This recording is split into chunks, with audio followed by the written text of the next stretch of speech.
Hi everyone, this presentation will describe the internship experience in terms of my role, project goals, tasks, modeling process, achievements, outcomes, and the application of immersive practice. In this project, my role is not only a 3D modeler, but also a member of MATLAB Assets project team. I need to communicate and cooperate with team members to complete the 3D asset modeling of the virtual laboratory. The goal of this project is to model a 3D medicine lab for virtual lab immersive development. At the beginning of this project, I need to learn the use of GitHub and learn to import the models made in Meijia into Unity. After that, I can complete the tasks issued by Graham according to his requirements. Our tasks and requirements are divided into the following steps. Firstly, model objects to flesh out a virtual medicine lab. Secondly, start with the macro scene environment and move into detail. Thirdly, 3D models to be optimized for medium and low poly and modularity. Fourthly, split models for animating or animate within the FBX. And then provide FBX models, which includes UV texture maps, scaling, and origin plus original model files.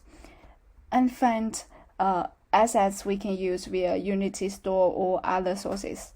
Finally, test the models in Unity Scene and synchronize with GitHub. In addition, the mentor lists some laboratory assets, which includes basic walls, PowerPoints, frages, microwaves, microscopes, etc.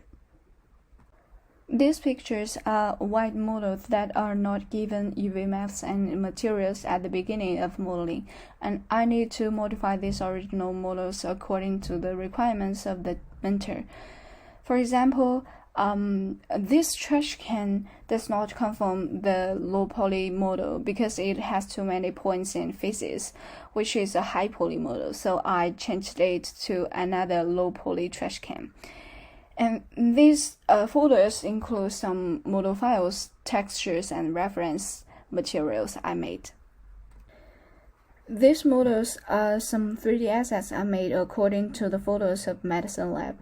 Combining the interaction and function of real assets and models, I split every asset into several parts to make sure that the door of microwave can be opened and the lid of the trash can can be opened and the drawer can be pulled out. In addition, the refrigerator door can be opened and has a complete internal structure, except that I have modeled fire extinguisher, microscopes, monitor, keyboards, mouses, waiting machines, and 2 different kinds of trolleys. Finally, I combined Lisa's models and my models in one scene, and placed every asset at the right position according to the 3D view of the laboratory. The 4 pictures on the left are the final 3D virtual medicine lab, and the 2 pictures on the right are real lab photos.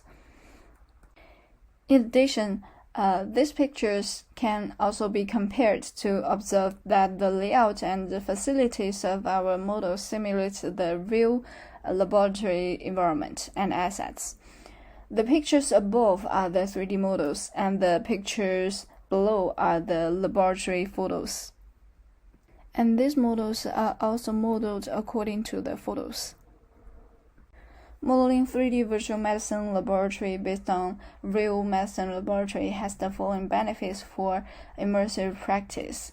Firstly, researchers can use 3D virtual medicine laboratory to create animation of medicine experiments, which can be displayed to students as teaching videos.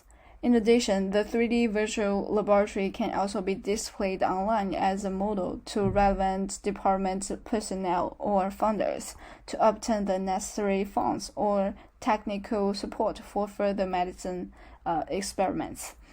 Finally, 3D virtual medicine laboratory can also provide an immersive learning platform for teachers and students based on AR or VR technology. Teachers and students conduct experiments in a virtual laboratory, which is similar to the real laboratory, which can accumulate experience or real medicine experiments and improve the success rate of the experiments. That's all. Thank you for your listening.